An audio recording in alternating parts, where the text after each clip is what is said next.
Hello, everybody, and welcome to FourWheelTech for May 18th, 2025. It's Season 2, Episode 20. I am Mayor Watt. I run ohmtown.com. This is one of 6 weekly shows, and we have a 7th non sequitur news that we think you appreciate too, so go and check it all out. You can search for it online. You can go over to YouTube. We stream there live. We stream to Twitch live. We turn everything into a podcast. There's a Patreon and a Discord. There's a TikTok I haven't done much with. But anyway, everything is powered by ohmtown.com, a news aggregation site that's been saving me from information overload for a decade. So go and check it out. Thanks for stopping by. See you on the other side of our intro music.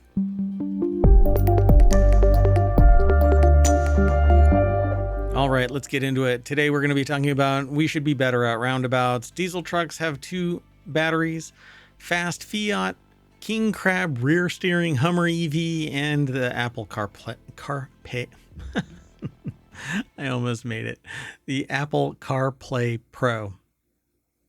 That one hurts. Normally I flip this around, but I did a preamble, and this is the postamble. I don't know what they call it. Anyways, after the intro and blah, blah, blah. So let's get right on into it. This is a time machine episode because I've been campaigning, and even though it's a lifetime membership, I have to kiss babies and shake hands and stuff like that.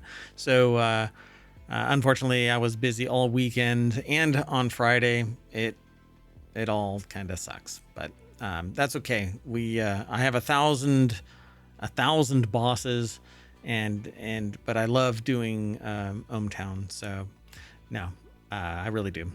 So everything this weekend was fun, and met a lot of people, and shook hands and kissed babies, and hung out at a baseball field, and where else? Yeah, went to a brewery, that kind of thing. Anyway, it was a lot of fun. So that said, this is the front page of ohmtown, but you're here to look at FourWheelTech, and this is FourWheelTech. And inside that is the first article. We really should be better at roundabouts by now, but a Dallas driver launched their car off of a roundabout last Thursday, sending the car crashing and rolling before it burst into flames and smashed into a condo. I've seen similar in the past. This seems like it's an old article, but it's not. This is wild. So Ryan Eric King over at jalopnik.com put the article together. The video footage looks ripped from an early Fast and Furious knockoff. The car comes into shot, hurtling down the street, blasting past another vehicle. At this point, the sedan is going far too fast to make the roundabout, and you can hear the tires screech just before the car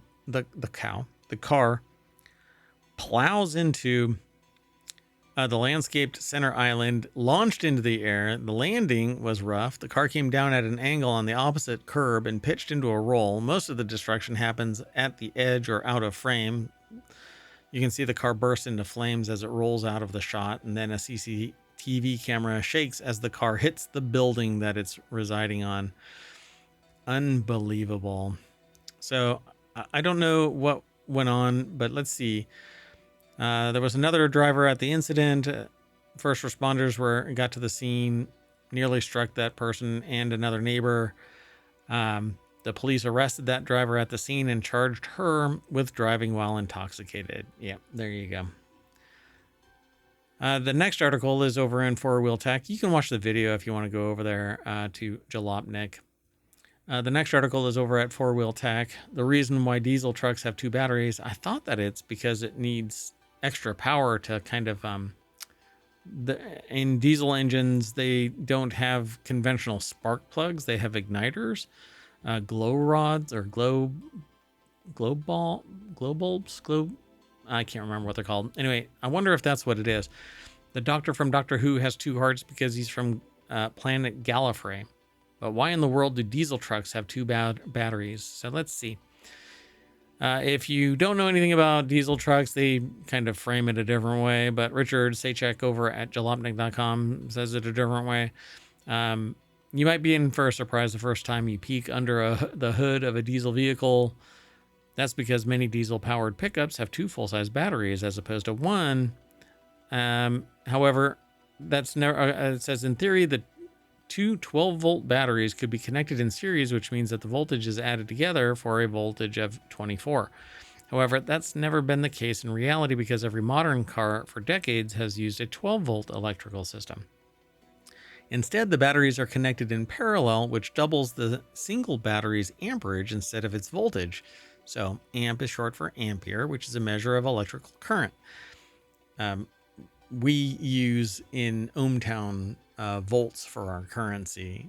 I am Mayor Omer Watt. Yeah. So anyway, let me do something real quick. Well, anyway, before I get distracted, I'm easily distracted. Instead, the batteries are connected in parallel. So an analogy that's sometimes used is to compare amperage to water flowing through a garden hose. More amps equals more water, and the hose is your battery cable. And most batteries have 400 to 1000 amps, sometimes specified as cold cranking amps. Therefore, running two 800 amp batteries in parallel would result in the same 12 volts, but a whopping 1600 amps of cranking power. So why? Well, diesel engines have much higher compression ratio than the gasoline counterparts, which makes them more difficult to turn. That means that the electric starter motor has to have basically more strength to turn over. So they say, please accept our apologies if you're already a master at understanding compression ratios. But for those who don't know, the compression ratio is a cylinder's volume when the piston is at the bottom of its stroke. So as the piston goes up, it compresses the air-fuel mixture, and then it ignites, causing the spark to drive the cylinder back down, and that causes the crankshaft to turn because there's it gets more complicated in there. But anyway, there's little lobes on a big rod that goes through the engine that holds on to the cylinders, and the rods push down on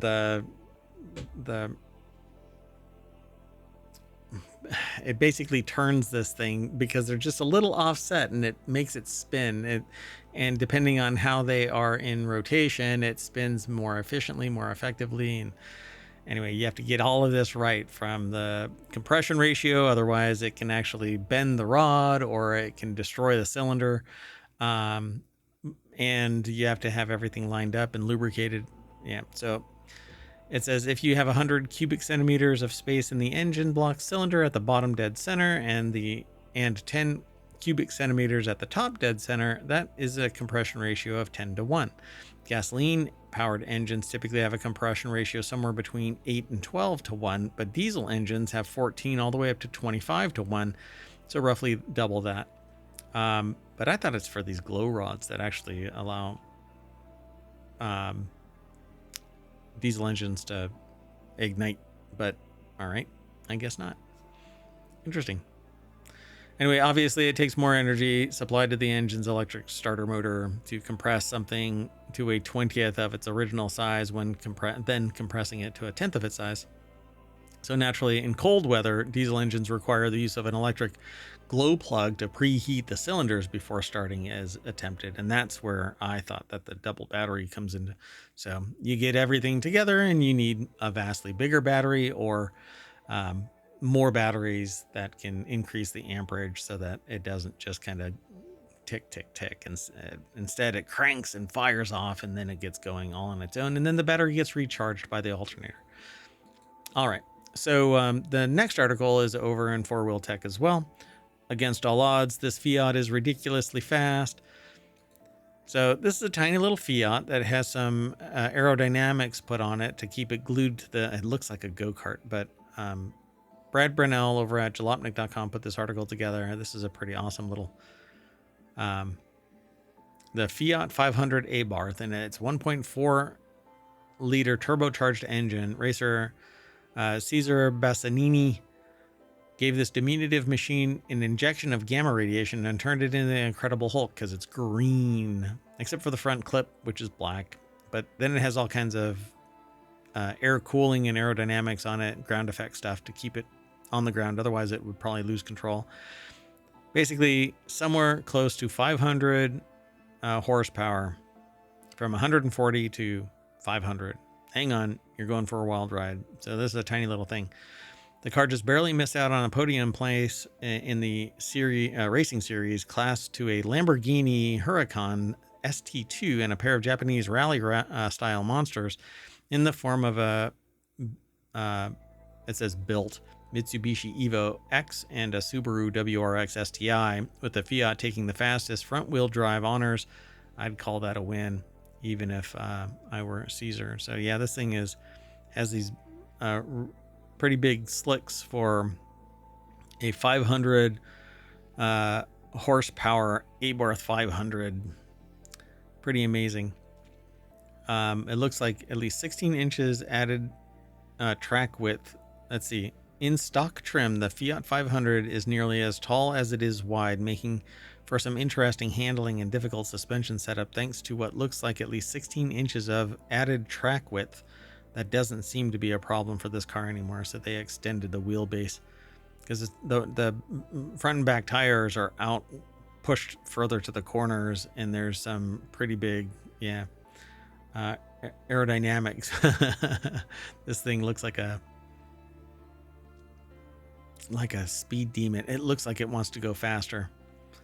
I think Caesar should make it so. Let's keep going. The next article is over in Non Sequitur News.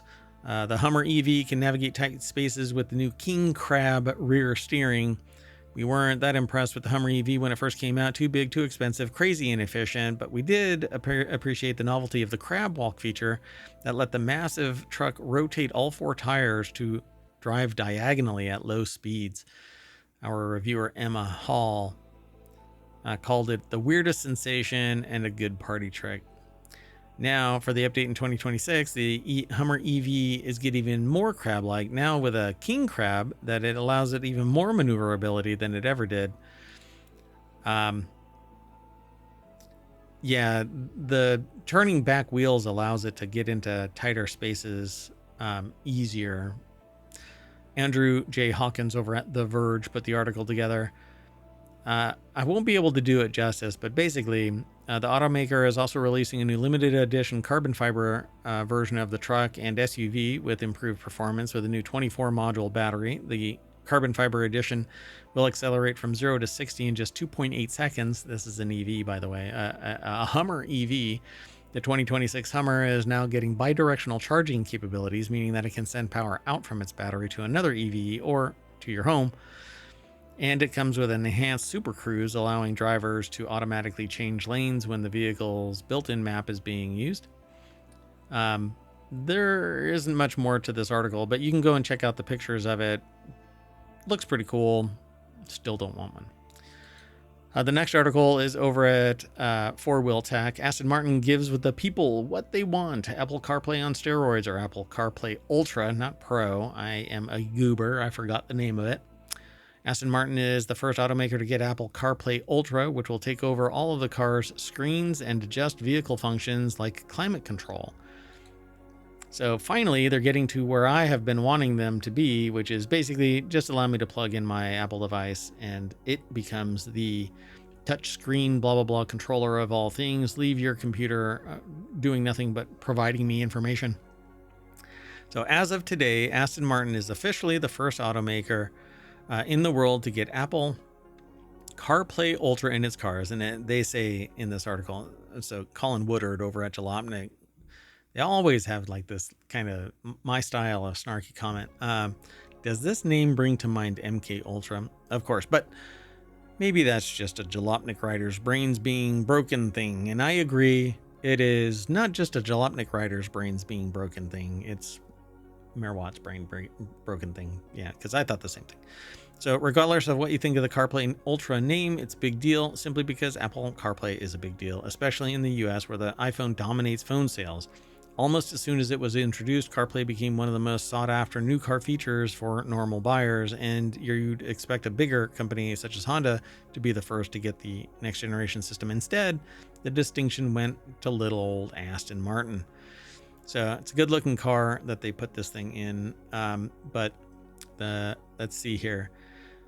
Odds are CarPlay won't revolutionize the industry in the same way the original CarPlay did, but at the same time, it does give wealthy buyers who just want their in-car tech to work a big reason to buy a DB12 over, say, Ferrari Roma.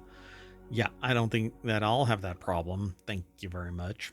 But basically, it takes over everything, and so you can actually control things from your CarPlay device. It says that while it's only available in Aston Martins for now, Apple's version of the press release also specifically says that Hyundai, Kia, Genesis are waiting in the wings, basically summer. As previously mentioned, CarPlay Ultra's in-car integration probably isn't much of a game changer, but I think that it is, because then you can control everything from your device. But it wraps into, once you connect your device, it wraps everything up in the Apple aesthetic and allows you to control it. So I think this is pretty cool, at least for iPhone users. Anyway, maybe I'll go buy an Aston Martin. But that's it, folks. That is it for...